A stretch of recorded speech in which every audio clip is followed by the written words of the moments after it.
So, I watched The Bride, which is Maggie Gyllenhaal's, interpretation of Mary Shelley's Frankenstein, and what in the fuck Joker 2 was that shit? I'm sorry, what, I went in, I went in not gonna compare it to Guillermo del Toro's thing, because anything Dracula, Frankenstein related, the Mummy, whatever stuff, it's all been done 1,000 times, right? So you go into being like fresh eyes, because you're not like, okay, I'm not gonna compare it to 1931. I'm not gonna compare it to freaking whatever. It's like this is its own thing, and I was watching it, and I don't know what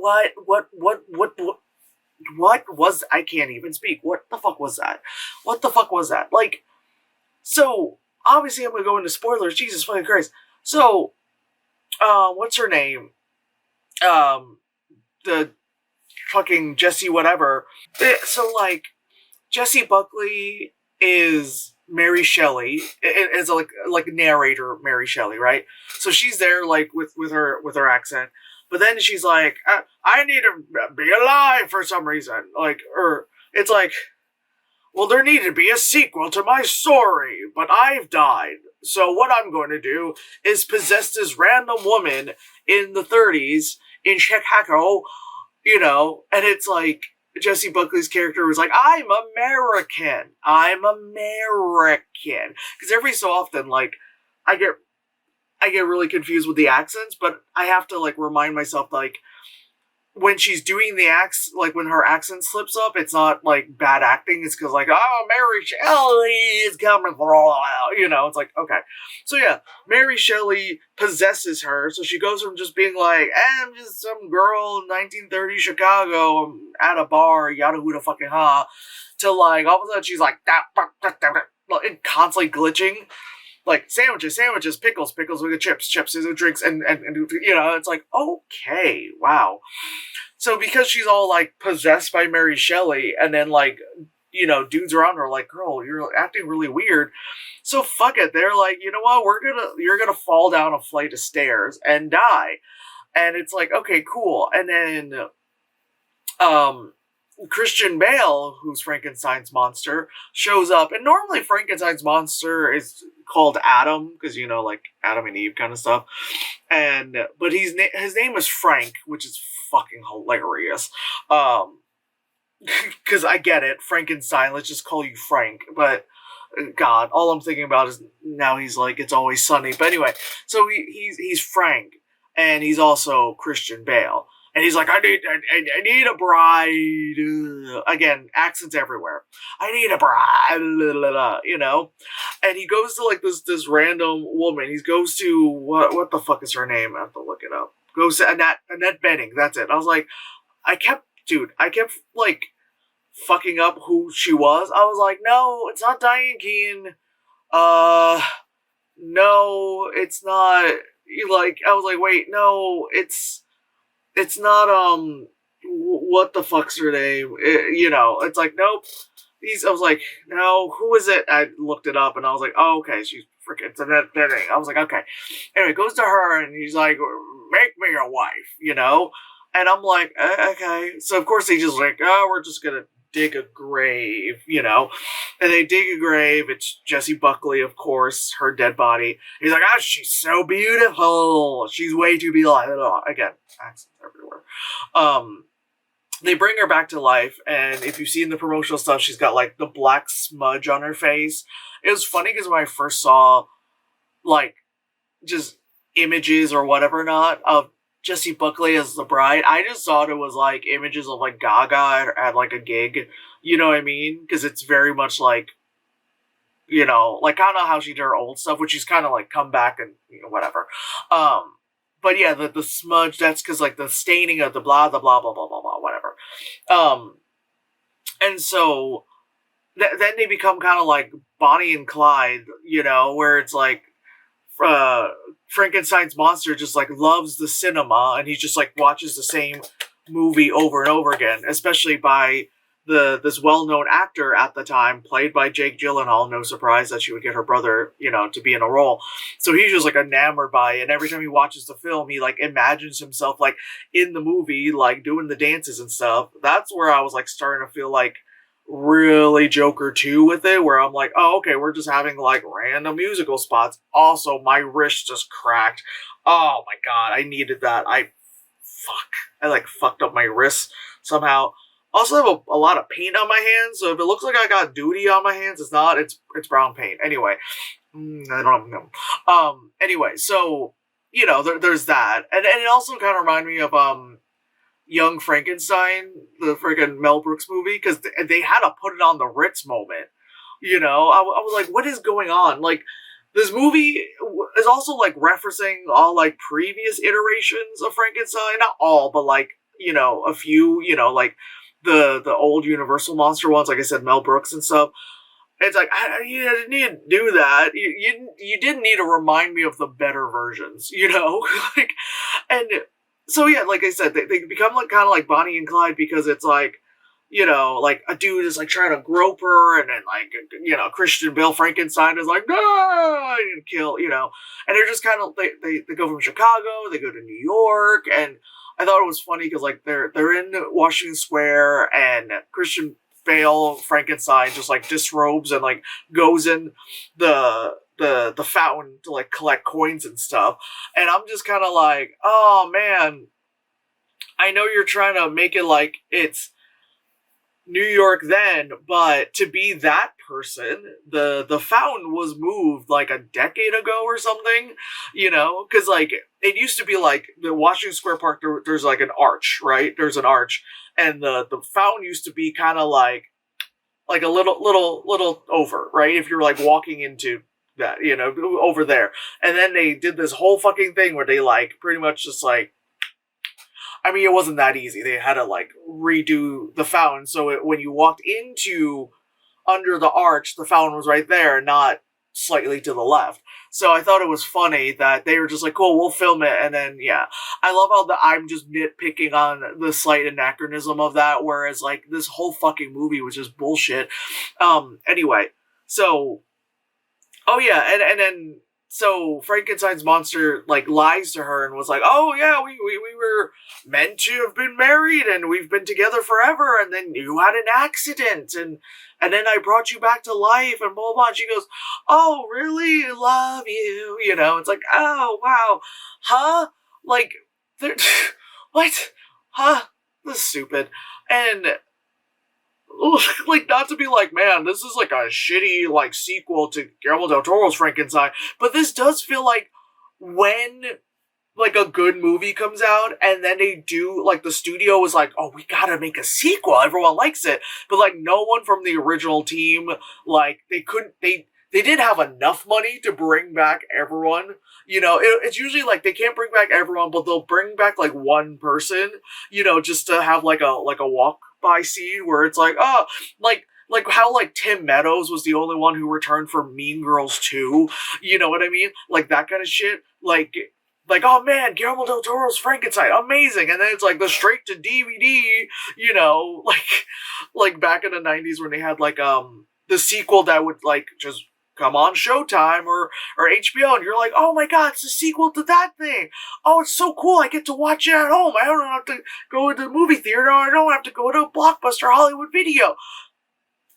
It's shit, like, it just feels like that, where you're just like, ugh. And again, it felt like Joker 2 because it's like a completely different vibe. Again, I'm not trying to compare it to the Guillermo del Toro one, but my god, it's just like talking about vibe space, but my god, like, it just, like with Joker 2, where like the first one, dark, gritty, it was pretty much Taxi Driver, we all know that, and then the second one was just like, we got Gaga, and again, it's funny, because I thought Jessie Buckley was Gaga, for, like, when I first saw the pictures, and it's just, yeah, like, so they go to New York, and then, like, they end up being like, we'll go to Niagara Falls or something. We love each other. I don't know, man. Like, after a while, I'm like, I don't know what the fuck is going on. Because then, like, Penelope Cruz is in it.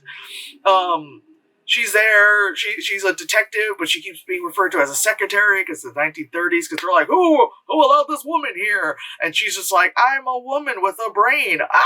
Kill it, you know. And and it's like it does this kind of like Greta Gerwig white feminism thing, which I guess kind of makes sense when Maggie Gyllenhaal is a white woman, but it does like that kind of thing where they're like, I'm a woman, and as a woman, I can do, and it's like we know, I get it, like I get it, yes, as a woman, you can do anything, da da da, but like kind of like with the Barbie movie where they're like, look at me, woman, and it's that stuff just drives me up a wall. It's like, yes, God. It's like this is setting people back. This is like setting women back, and white women are the problem, and they always love to just make it about them. Anyway, so slowly but surely, you know, the detective, I forgot who the guy was. Who was the guy? The guy was also the guy was Peter Skarsgård. The Sarsgaard, not Skarsgård. Sarsgaard. Completely different. He's Penelope Cruz's partner, but, you know, secretary, you know, and they're like, oh, we gotta figure them out. And again, she's the smart one. She's the one who figured out, oh, they're going to, like, you know, Niagara Falls next. Oh my God, a woman with a brain, kill her. God. So anyway, things and stuff, I don't remember, man. Like, I watched it yesterday and I'm already like, no, it's gone. It's gone from my brain. There's no point in it. Oh yeah, so, whatchamacallit, so because of the bride, you know, kind of they're kind of doing the Bonnie and Clyde thing where it's like killing people, because there's a part where they go to the club and they sing and dance and then things are weird, and then she had a gun and the cop was like, hold on, and just like shooting people, which again, good for you, girl. At the same time, well, okay, damn, like, you just trigger happy on that one. So it causes other women to then, like, you know, do the smear black lipstick thing and kind of like I am woman, hear me roar kind of thing. And it's like, oh my God, you know. And then what the fuck else happened? They got to Niagara Falls and things and stuff. There was a shooting, and I think, did she die or he die? One of them died again. One of them died again. I forgot. Who cares? One of them died again. They bring it to the doctor. Oh, I think it must have been her. Bring it, or her, him. Who cares? And they bring it to the doctor lady, and the doctor lady's assistant has the smear on her face, which, you know, that her assistant had died, and she brought her back to life because she was perfectly fine before that.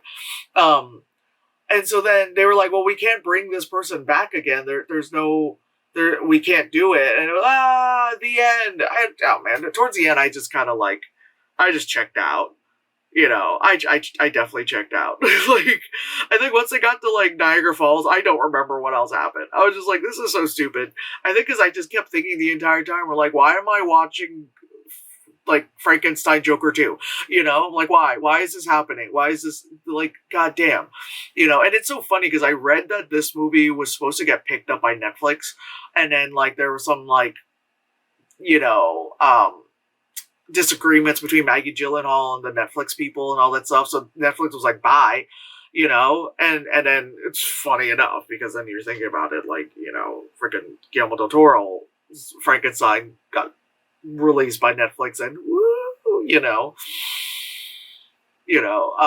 God damn. Again, I don't mean to be like, ooh, that's a sequel like to it, but oh my God, it definitely feels like, like I said, Joker 2. It definitely feels like a, you know, like straight to DVD. Got kind of like, I keep mentioning this with all the other reviews this year, which is like, this feels like sequel number 5 or 6 of like the Hellraiser movies, where it's like, this is a name only, and then we'll have Pinhead show up. It's not even Doug Bradley. It's just some guy, you know, who barely even has that dude's face. But anyway, stick him on, smoke him if you got him. Like, you know, this is so bad. My God. I mean, good on you, Maggie Gyllenhaal, for, like, you know, directing something. Things were directed to places, sure. You know, Jessie Buckley, like after she did Hamnet and she won an Oscar for it because she did freaking amazing. Did this. I mean, it wasn't there like the one year where like didn't Sandra Bullock win like an Oscar and a Razzie at the same time? Like it happens. Like we all, we all make mistakes. We all have bills to pay. We all pick projects that we think will be great, and then you go, oh, it's not good.